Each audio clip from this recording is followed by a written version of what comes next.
Hello students, आज हम पढ़ेंगे रिलेशनल मॉडल क्या होता है।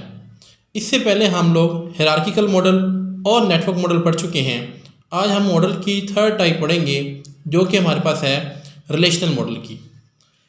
Doctor E.F. Coot work to improve the working of DBMS to handle large volumes of data. इस डॉक्टर ने डेटाबेस के अंदर लार्ज अमाउंट ऑफ डाटा को स्टोर करने के लिए बहुत वर्किंग की, जिसके नतीजे में इसने एक रिलेशनल डेटाबेस मॉडल बनाया।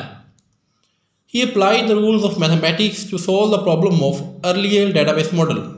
इसने बेसिकली मैथमेटिक्स के रूल्स इस्तेमाल करके जो पिछले मॉडल्स के अंदर प्रॉब्लम्स आई थी उनको रिजॉल्व किया। Some important problems were as follows. कुछ इंपॉर्टेंट प्रॉब्लम्स जो हमारे पास पिछले मॉडल्स के अंदर थी वो कुछ यूँ हैं।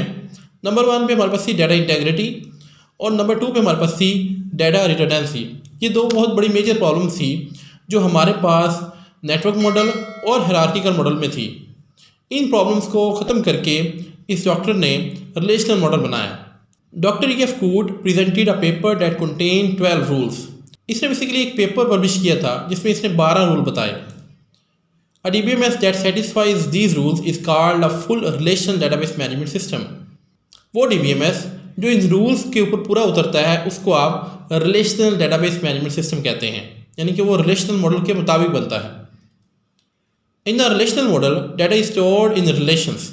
इस मॉडल के अंदर डाटा रिलेशंस के अंदर स्टोर होता है। Relation is an other term use for table. Relation term basically table के लिए इस मॉडल के अंदर हम लोग इस्तेमाल करते हैं। अ table in the database has a unique name that identifies it's content. Database के अंदर हर टेबल का एक यूनिक नेम होता है जो उस टेबल के अंदर मौजूद डाटे को रिप्रेजेंट करता है। मिसाल के तौर पर हम एक टेबल लेते हैं। ये देखिए, ये एक टेबल है। अब इस टेबल का नेम बताएगा कि इसके अंदर किस किस्म का डाटा है।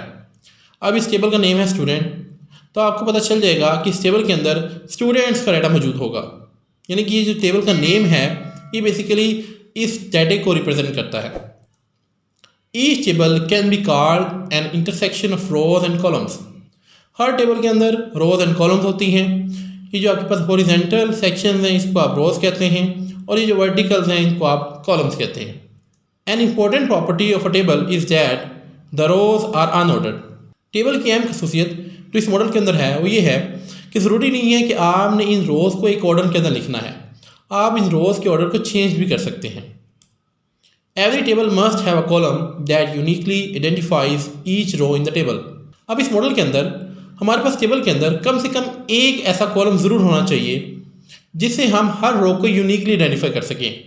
यानी कि अगर मैंने किसी स्टूडेंट के नेम और उसकी क्लास के बारे में जानना है तो कोई ना कोई एक ऐसा कॉलम होना चाहिए जिससे मैं उस डाटा को गेट कर सकूं। यहाँ पर इस टेबल के अंदर रोल नंबर हमारे पास बेसिकली एक ऐसा कॉलम है जिसके ज़रिए मैं किसी भी रो को यूनिकली आइडेंटिफाई कर सकता हूँ, क्योंकि हर स्टूडेंट का जो रोल नंबर होता है वो डिफरेंट होता है। नेक्स्ट बात करते हैं कुछ टर्म्स के बारे में जो हम इस रिलेशनल मॉडल के अंदर पढ़ेंगे।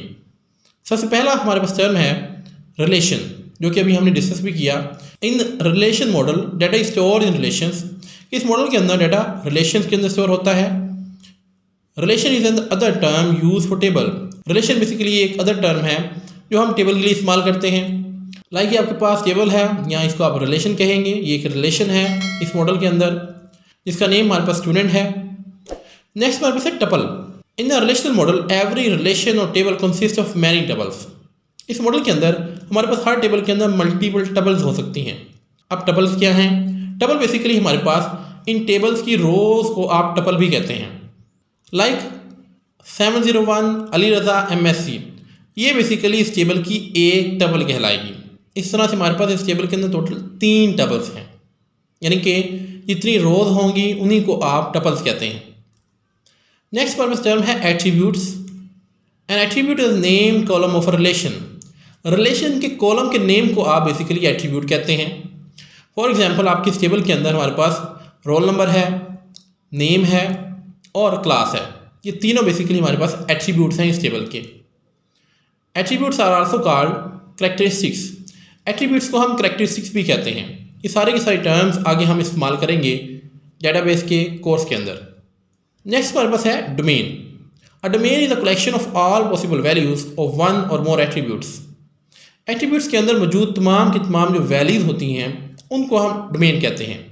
For example, the value in the field class can be the name of any taught classes. For example, हम एक टेबल लेते हैं। अब इस टेबल के अंदर आपके पास ये क्लास है एट्रीब्यूट। इस एट्रीब्यूट के अंदर कौन कौन सी वैल्यूज़ हैं?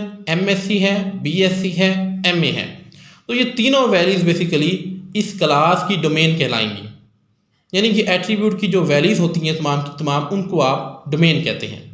It is known as class domain, तो हम इसको इस क्लास की डोमेन कहेंगे। नेक्स्ट पर्पस है डिग्री।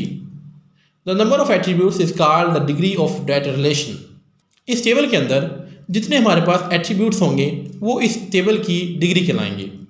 यानी कि इस टेबल के अंदर हमारे पास 3 एट्रीब्यूट्स हैं, एक रोल नंबर है, एक नेम है और एक क्लास है। इट मीन्स इस टेबल की डिग्री 3 है। नेक्स्ट पर्पस है cardinality. The number of tuples is called the cardinality of that relation. Table के अंदर जितनी टपल्स होंगी यानी कि रोज होंगी वो उस टेबल की कार्डिनैलिटी कहलाएगी। लाइक इस टेबल के अंदर 3 ही रोज हैं, 3 ही टपल्स हैं, यानी कि तो आप इस टेबल की कार्डिनैलिटी क्या बताएंगे? इस टेबल की कार्डिनैलिटी हमारे पास है 3। तो ये कुछ टर्म्स थी जो हम रिलेशनल डेटाबेस मैनेजमेंट सिस्टम के अंदर बार बार इस्तेमाल करेंगे। नेक्स्ट बात करते हैं कौन कौन से एडवांटेजेस हैं जो रिलेशनल डेटाबेस मॉडल हमें प्रोवाइड करता है। Data integrity. Relational model allows data integrity from field level to table level to avoid duplication of records.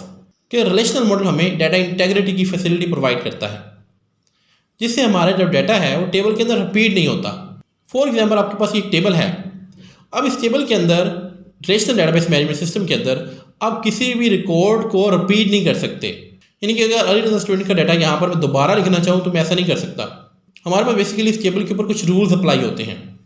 वो रूल्स हमें डुप्लीकेशन ऑफ डाटा से रोकते हैं, जिससे हमें प्रॉब्लम्स नहीं होती। तो ये फैसिलिटी हमें relational database management system provide करता है। नेक्स्ट पर्पस है data independence. The implementation of database will not be affected by changes made in the logical design of the database. पिछले लेक्चर के अंदर हम पढ़ते आ रहे हैं कि डेटा इंडिपेंडेंस क्या होता है, कि आपका जो प्रोग्राम है और जो आपकी डेटाबेस है वो एक दूसरे के ऊपर डिपेंडेंट नहीं होते। तो बेसिकली रिलेशनल डेटाबेस मॉडल हमें ये फैसिलिटी प्रोवाइड करता है कि आपका प्रोग्राम अलग काम करता है और आपका जो DBMS है वो अलग काम करता है। नंबर 3 पे है data consistency and accuracy. Since multiple level check are built in, data is accurate and consistent. ये मॉडल हमारे डाटा के ऊपर बेसिकली बहुत सारे बिल्ट इन चेक्स अप्लाई करता है, जिसकी वजह से हमारा जो डाटा इस टेबल के अंदर एंटर होगा वो नॉर्मली करेक्ट एंटर होगा। बहुत कम चांसेस होते हैं कि इसके अंदर जो डाटा एंटर हो वो रॉन्ग एंटर हो। जिस तरह भी हमने बात की कि एक स्टूडेंट का डुप्लीकेट डाटा, ऐसा इसके अंदर पॉसिबल नहीं है, क्योंकि रिलेशनल डेटाबेस मॉडल हमें इनके ऊपर कुछ बिल्ट इन चेक्स अप्लाई करता है। Easy data retrieval and sharing. Data can be easily extracted from one or multiple relations. Data can also be easily shared. Relational database model के अंदर हम बड़ी आसानी के साथ अपना रिक्वायर्ड डाटा इसमें से गेट कर सकते हैं और जिसको चाहें हम इसको शेयर भी कर सकते हैं। जबकि दूसरे मॉडल्स के अंदर हमने पढ़ा था कि आप बल्क के अंदर डाटा को एक्सट्रैक्ट नहीं कर सकते, बल्कि आपको एक एक रिकॉर्ड करके डाटा मिलेगा। लेकिन यहाँ पर हम क्यूरीज की मदद से अपने क्राइटेरिया के मुताबिक कोई स्पेसिफिक डाटा आसानी से गेट कर सकते हैं। तो ये बेसिकली हमारे पास था relational database management system. I hope आपको क्लियर हो गया होगा। आज की इतना ही, मिलते हैं नेक्स्ट लेक्चर के अंदर। Thank you very much.